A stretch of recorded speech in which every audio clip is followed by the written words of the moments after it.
So you thought we were done with quadratic functions. Well, not too much. This unit talks about graphing the quadratic functions. So again, do you remember what a quadratic function is? Hopefully you remember it's some kind of equation that's based like y equals x squared. And I'm going to include the y in it this time as well, because when we graph it, we're going to be graphing on the xy axis. Or maybe if we want to write it as a function, we can do that too. We'll also learn about the domain and range of the function, and also how we find a maximum or a minimum value. You may remember the shape of this graph. So if you remember the shape of it, you can tell that, yes, it will have a maximum or a minimum. Well, speaking of its graph, let's talk about graphing one of these. We're going to graph y equals x squared minus 1. So I've given you a list of x values. And let's find their y values and plot some points. So I'll start with the first one. When I plug in -3, remember the order of operations says to square -3. That gives me a positive 9, then subtract 1. So I'm going to get a positive 8 there. And one thing I'm going to do is I'm not going to go straight down the list. I'm going to go check this one out for a second also at the bottom. So when I square 3 and subtract 1, notice I get the same thing. So there's a little bit of symmetry involved in these graphs. So then if I do this next one here, let's see, we'll do -2 squared minus 1. That's going to be 4 minus 1, which is 3. So because of the symmetry, this one down here will be 3 as well. And we'll just do that one to show you that it is 3. So let's finish up the rest of the table. So we'll square -1. -1 squared is 1, minus 1 is 0. So I'm going to get a 0 there also. When I plug in 0, notice that when x equals 0, you have the y-intercept. The y-intercept is the number at the end. So it's going to be -1. So let's plot these points now. I'm going to first plot the point -3, 8. So let's go left 3 and let's go up 8. Let's make a dot. The next point we'll graph is -2, 3. So go to the left 2 and up 3. And we'll keep plotting those points. -1, 0. We'll plot 0, -1. We'll plot 1, 0. We'll plot 2, 3. And we'll plot 3, 8. -1, 1 is there. Oops, I'm sorry, -1, 0. -1, 0. 0, -1. Positive 1, 0. 2, 3. 3, 8. Now, this is not connected by straight lines. So let's draw ourselves a nice, smooth curve passing through those points. And I'll go a little bit past it, and I'll put arrows on the end of it. You want to label it as well. Remember, we do all that with our graphing. So have you seen this graph before? What is the shape of this graph called? Ah, did you say parabola? Fantastic.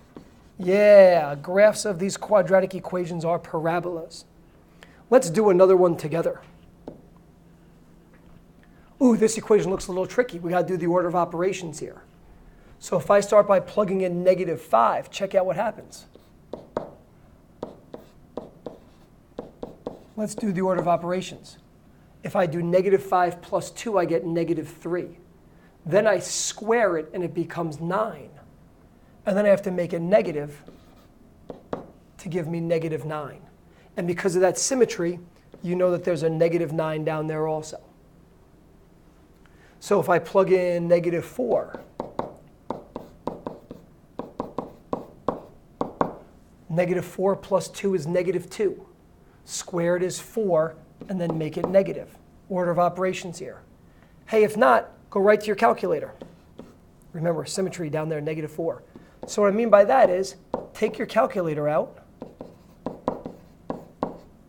and type in what you see right here in red. Type that in.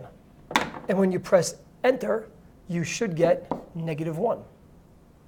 When you plug in -2, we should get 0. And again, because of the symmetry, we get -1 there. Let's plot some points. -5, -9, that's way down here. -4, -4, that looks like it's right about here. and then -3, -1, -2, 0, -1, -1, 0, -4, the y-intercept, and 1, -9. Pretty cool. We connect it with a nice smooth curve like we did before. Let's throw arrows on the end of it. Let's label it. Y equals negative parentheses x plus 2, and that value squared. Cool. Now, we talked about the symmetry before. There is a line of symmetry on this graph. Can you draw it on yours? Looks like it's going to go right down the middle here. Can you tell what the equation of that line is? Did you pick x equals -2? It's x equals -2 because it goes through the x-axis at -2. It's not a y equals line, it's an x equals line. So if you notice something about these parabolas that we graphed, one of them opened up and the other opened down. Take a look at your two equations. Do you know why one opens up and one opens down? Well, one of them was like an x squared, and the other one was like a negative x squared. The negative x squared opened down. The positive x squared opened up. So that's something good to know. Let's see what's hidden behind the gray. So fill in the blanks for a minute.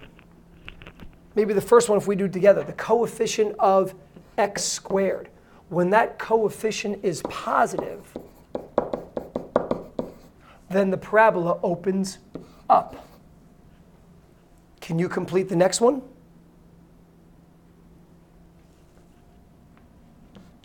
Did you put x squared and negative in the blanks? And then the parabola opens down.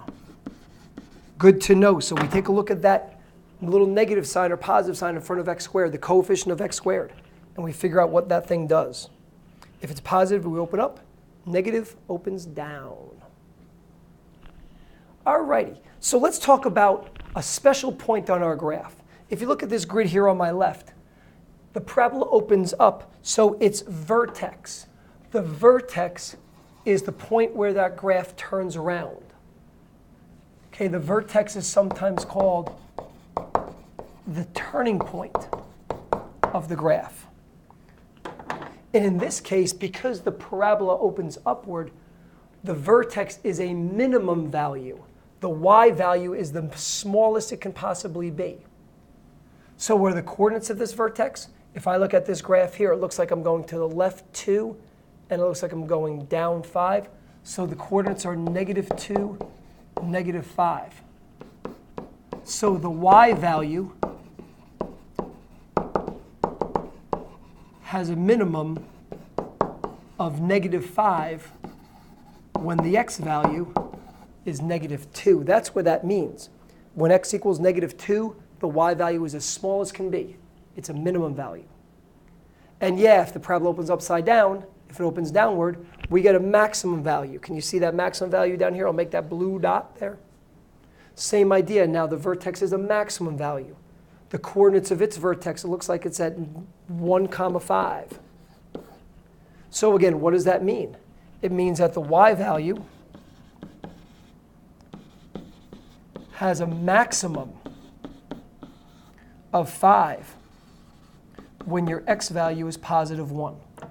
At every other x value, the corresponding y value will be less than 5.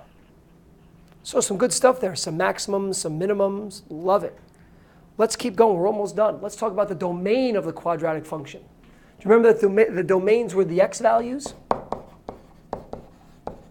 Well, let's think about that for a moment.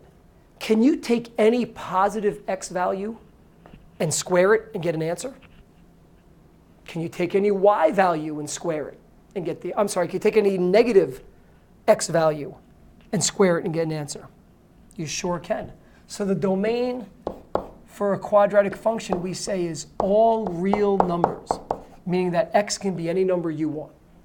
You can plug in numbers like -11, 22, 0, 1/2, -5/9, doesn't matter. We're going to get an output for it. We're going to get a y value. Now, talking about those y values, that's the range. So now the range is a little bit different because we talked about the maximum and the minimum. So if we look at this graph here on the left, it looks like the minimum value is down here at -5. This is the vertex -2, -5. So the minimum value is -5. But the graph can have a lot of other bigger y values. For example, at this point right here, the y value is -3. At this point right here, the y value is -1. So the y value can be anything greater than or equal to -5. So notice how that minimum value helps us. And likewise, on the one on the right, it's a maximum value. That's where up here at this point, 1, 5, the y value of 5 is the biggest it can be. We can get values a lot smaller. This has a y value of 4. It's less than 5. This has a y value of 3, less than 5. So in this case, the range for this is that y is always less than or equal to +5. So the domain is all real numbers, but the range, we got to take a look at that vertex for that. So how does the vertex of a quadratic function help determine its range? Well, let's see. If the vertex is a maximum, let's write vertex. If the vertex is a maximum, the range then is always y is less than or equal to that maximum value. And if the vertex was a minimum, then our range value is always going to be y is greater than or equal to whatever that minimum value was. So how'd you do today? Hopefully things went pretty well. I gotta be honest with you, I was a little nervous today because I'm being watched by someone as I'm making this video. How did I do there, Mr. Mystery Guest? Oh, Mr. Mahoney, I thought you did wonderful. You know, I didn't think it was possible for me to learn any more now that I have a better understanding of quadratic functions, parabolas, graphing, y values, x values, minimum values, maximum values, domains, vertex, range. It was so inclusive. I feel so much better for it. Thank you for the wonderful tutorial. Wow. Praise like that doesn't come too often. Thank you very much.